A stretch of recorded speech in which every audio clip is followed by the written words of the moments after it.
Swati ji, thank you so much for being part of the podcast. मैं आपसे पूछना चाहती हूँ कि May 13 को जो इंसिडेंट्स हुए थे उसके बारे में अगर आप बताएं कि क्या हुआ था उस दिन। मैं 13 मई को सुबह 9 बजे के करीब अरविंद केजरीवाल जी से मिलने उनके आवास पे गई थी। मुझे वहाँ पे स्टाफ ने ड्राइंग रूम में बिठवाया और बताया कि अरविंद जी घर पे हैं और वो मुझसे मिलने आ रहे हैं।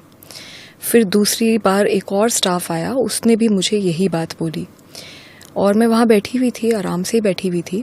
इतने में विभव कुमार जो कि उनके पीएस थे, वो वहाँ पे धनधनाते हुए आते हैं। He entered from the door और वो चिल्लाने लगते हैं और गालियाँ दे रहे थे और उन्होंने मुझे बोला कि तेरी औकात क्या है, तेरी हिम्मत कैसे हुई हमें मना कर दे, तेरे को तो हम सबक सिखाएंगे, नीच औरत, पता नहीं क्या क्या बोल रहे थे वो। और उस समय मैं बहुत सकपका गई और मैंने उनको बोला भी कि भाई क्या हो गया, मतलब अरविंद जी आ रहे हैं, क्या हो क्या गया। तो इतना मैंने बोला और इतने में ही उन्होंने हाथ छोड़ दिया। उन्होंने मुझे 7-8 थप्पड़ पूरी ज़ोर से मारे। मैं सोफे पे बैठी थी, वो सामने खड़े थे और वो मारे ही जा रहे थे। मुझे बिल्कुल समझ नहीं आया कि क्या हुआ। इतने में मैंने अपने आप को बचाने के लिए अपने पैर से उनको पुश करने की कोशिश करी। तो जब मैंने उन्हें पुश करने की कोशिश करी तो उन्होंने मेरा पैर पकड़ लिया और मुझे नीचे घसीट दिया। उसमें मेरा सर भी जो वो सेंटर टेबल है उस पे जाके टकराया। मैं नीचे गिरी और फिर उन्होंने मुझे लातों से मारना शुरू किया और मैं चीखती रही, चिल्लाती रही, मैं मदद मांगती रही और मैंने उन्हें इतनी बार बोला कि मेरे पीरियड्स चल रहे हैं, मुझे छोड़ दो, मुझे बहुत दर्द हो रहा है। उसके बावजूद वो आदमी नहीं माना। वो अकेला था कमरे में? जी, उस वक्त वो अकेले थे उस कमरे में।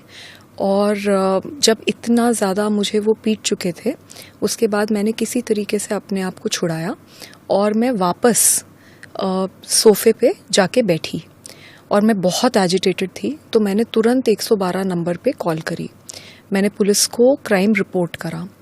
जब मैं कॉल कर रही थी तो उसने मुझे देखा और उसने मुझे बोला कि तुम कुछ कर लो, हमारा कुछ नहीं बिगाड़ सकती और तुमको तो मार के गड़वा देंगे, हड्डी पसली एक कर देंगे। पर मैंने उसकी सुनी नहीं और मैंने कॉल कर दिया।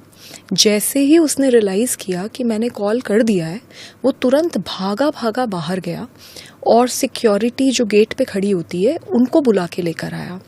जब सिक्योरिटी अंदर आई तो मैंने उन्हें बताया, मैं मतलब बहुत ज़्यादा एजिटेटेड थी और मैं उन्हें चीख चीख के बता रही थी कि मेरे साथ क्या हुआ। मैंने उन्हें बताया कि विभव ने कैसे लातों से, घूंसों से, थप्पड़ों से मेरी पिटाई करी है और यहीं बैठ के यहीं पे मेरी पिटाई हुई है। तो उन्होंने बोला, क्योंकि विभव ने मेरे सामने उनको बोला था कि इसको बाहर फेंको, तो मैं उनको बोलती रही। उन्होंने मेरे को समझाना शुरू करा कि नहीं आप बाहर निकलिए।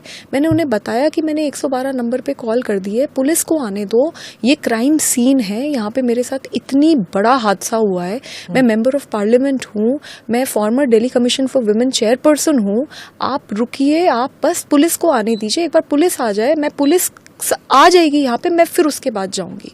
क्योंकि मेरे को ये डर था कि मैं यहाँ से चली गई तो ये टैम्पर कर देंगे पूरा जो भी एविडेंस है।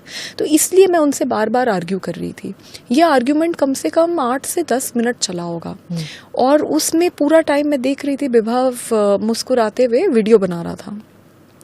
जब एंड में मुझसे मैं बिल्कुल अपना आपा खो गई कि एक तो मेरे को इतनी बुरी तरीके से पीट दिया गया, ऊपर से वो वहाँ पे आकर मुझे ही बोल रहे हैं कि आप बाहर जाओ। विभव से कोई पूछ भी नहीं रहा कि भाई तुमने क्यों मारा, कैसे मारा, ऐसे कैसे हो गया।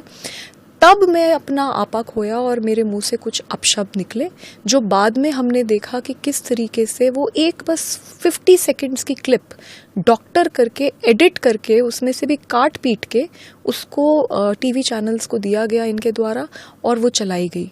और बाद में जब पता चला तो पुलिस का मैंने मीडिया के द्वारा ही एक स्टेटमेंट सुना कि किस तरीके से ये जो वीडियो है इसका सोर्स पूरी तरीके से फॉर्मेट कर दिया गया है। अगर वो 10 मिनट की वीडियो जो मैं चीख चीख के बता रही हूँ कि मेरे को कहाँ मारा, कैसे मारा, मेरा हाल जो अगर देख ले कोई, तो वो बिल्कुल बात क्लियर हो जाएगी। तो एविडेंस के साथ भी टैम्पर करा गया। According to what you If you like this video, then like, share and subscribe to ET Now.